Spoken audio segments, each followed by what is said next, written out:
tem basicamente, a gente tem um site do governo federal que ele é interessantíssimo. O que que esse site faz? Você quando coloca ali, financiando o seu business, você coloca o que que você quer, qual é o teu negócio, qual é o tipo de negócio que você tem, e você vai andando passo a passo. Você coloca lá, não, eu sou incorporation da área de professional service, ou da área de construção, ou da área de limpeza, eu quero um empréstimo até 50 mil, de 50 mil a 100. Você vai colocando detalhe por detalhe. Lá no final, nesse link que eu botei aí no chat para todo mundo, ele te dá todas as instituições ou todos os sites onde você tem informações sobre esses subsídios, sobre esses fundos. Alguns são sem recursos, são o que a gente chama fundo perdido. Tem muito fundo para tecnologia, muito fundo para diversas coisas. Então, o governo, na pandemia, ele colocou o seu arsenal na rua para prover tanto as pessoas físicas quanto os business das necessidades para o momento da pandemia, mas também ele colocou dinheiro no mercado financeiro para que o mercado financeiro também fizesse suporte, porque muitos desses funds são com apoio ou com a garantia do governo. Claro, você tem que ter lá, cumprir os pré-requisitos, etc. e tal, mas o governo vem te dando a garantia. E no caso específico, até na outra reunião que nós tivemos, perguntaram em relação mas aqui em New Brunswick, quem é que faria esse serviço? Quem é que dá esse apoio? Então, em New Brunswick tem uma entidade sensacional, que é a Opportunity New Brunswick, que é a onbcanada.ca. Vou botar aqui também. Vou botar o link deles aqui também. Até na outra reunião foi feito um comparativo com o Sebrae, né, Edgar? Isso, exatamente. Sebrae, né? Ele seria tipo o Sebrae no Brasil. Você entra, eu botei o link ele é sensacional. Inclusive, eu estou indo para New Brunswick, a gente vai começar a nossa operação em New Brunswick. A gente está em contato com eles, porque eles é completo. Ele verifica tanto para a questão de pesquisa de mercado que você precisa fazer, ou te dá um suporte na questão de divulgação na província. Então, eu acho que é um canal, eu diria, extremamente interessante para quem para quem já é empreendedor, quem é empresário, ou para quem pretende começar a sua atividade, o seu negócio no Canadá, independente do tipo de estrutura que você faça. Até quando você entra lá, eles mesmos te mostram a diferença Sole Propriety, Partnership e Corporation. O que é responsabilidade limitada, eles também fazem essa apresentação lá, um paperzinho bem resumido sobre essas questões. Então, gente, é isso que eu tinha basicamente para estar trazendo para vocês hoje, para estar colocando para vocês hoje. Agora eu fico à disposição para qualquer tipo de pergunta. Como eu falei inicialmente, eu espero poder responder todas. E uma coisa que eu me coloco à disposição, eu não sei o que aconteceu, essa planilha, essa apresentação, ela estava redondinha na nossa outra reunião e hoje ela aconteceu alguma coisa. Mas eu me coloco à disposição, se a Thelma assim permitir, de ajeitar esses números das simulações, que basicamente foram as simulações que tiveram alguma discrepância ali. Eu vou corrigir esses números, posso mandar para a Thelma redirecionar para todos vocês. Claro. Deixa eu aproveitar um ponto que eu acho interessante trazer, Edgar, é essa questão de abrir a empresa mesmo antes de ainda não ter um income. E aí eu quero aproveitar e fazer uma pergunta também. Então, vamos supor que eu estou planejando para daqui 1 ano ou 2 começar efetivamente meu negócio, mas eu já queria começar a fazer a incorporação, criar ela, começar a acumular algumas despesas, começar a acumular tempo. Eu não sei se isso também conta para esses programas de incentivo do governo, o fato de eu já ter a empresa há um tempo, ou não, só se eu tiver um income, mas eu queria que você comentasse, porque na reunião anterior você falou sobre isso, e acho que é um ponto bem importante para quem quer realmente começar. Começo já abrindo a empresa e aguardo ter income? Não? Como que é isso? Então, vamos lá. Basicamente, como a gente falou aqui, o maior custo que um empreendedor vai ter no caso de uma corporation é o custo com o contador.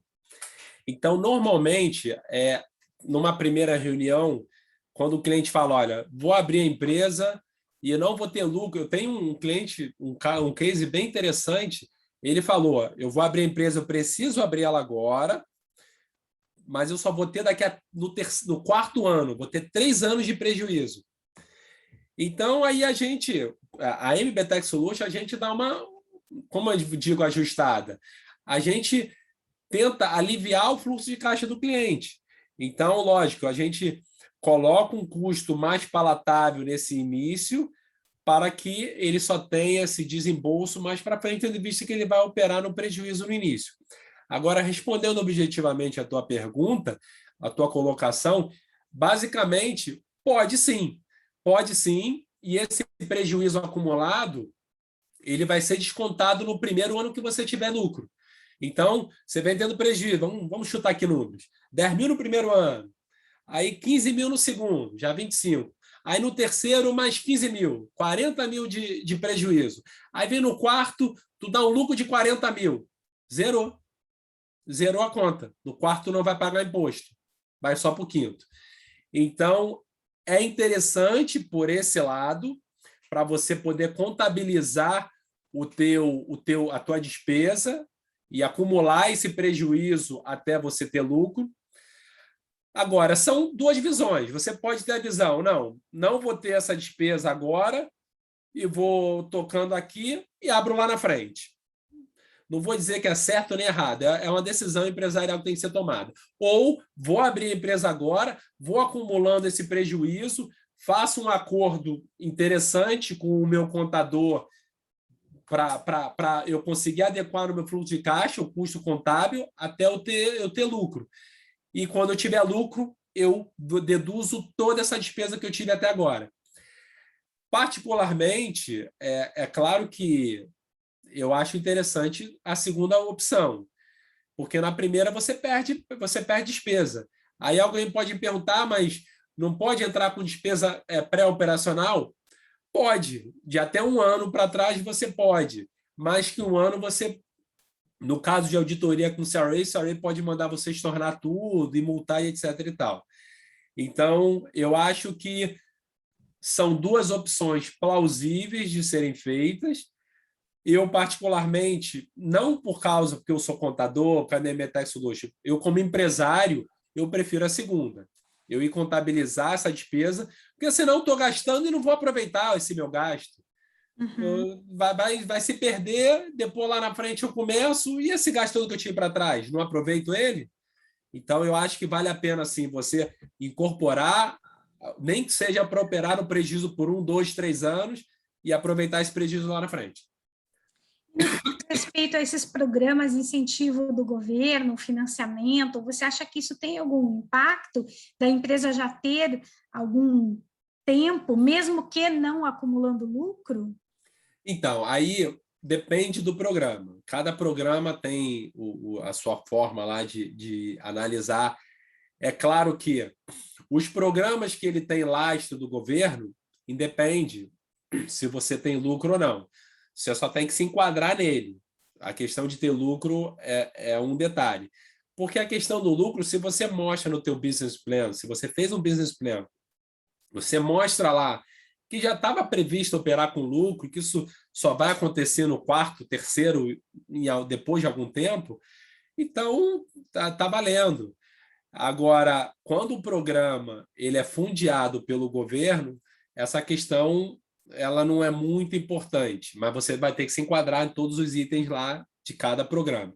Agora, se você for num banco normal, pegar uma linha de crédito de um banco normal, lógico que o banco vai verificar essa questão, vai verificar a saúde financeira da empresa, e se a empresa não tiver uma saúde financeira interessante, o banco vai verificar a saúde financeira dos acionistas, entendeu?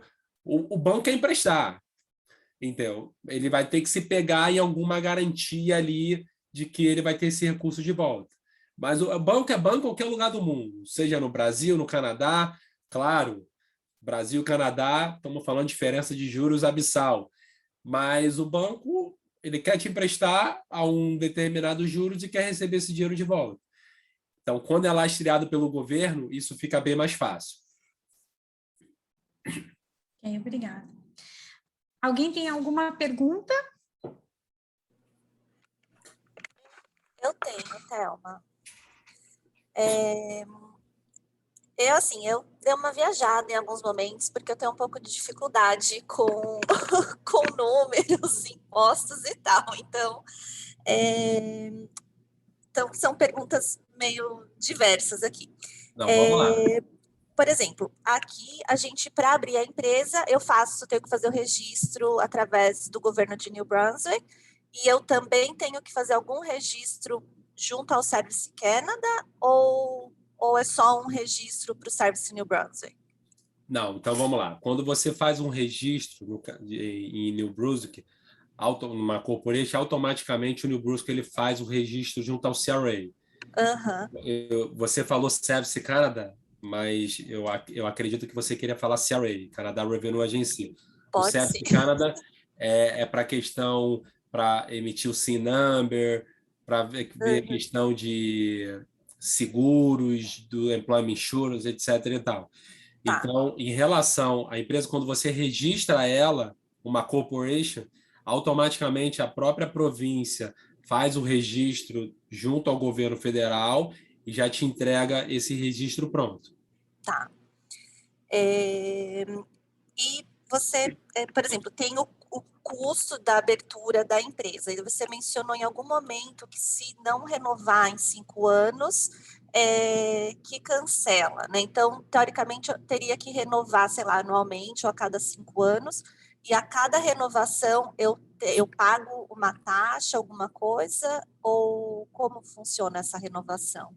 Sim, esse custo, primeiro a questão da renovação. A renovação ela vale para quem é sole proprietorship ou partnership.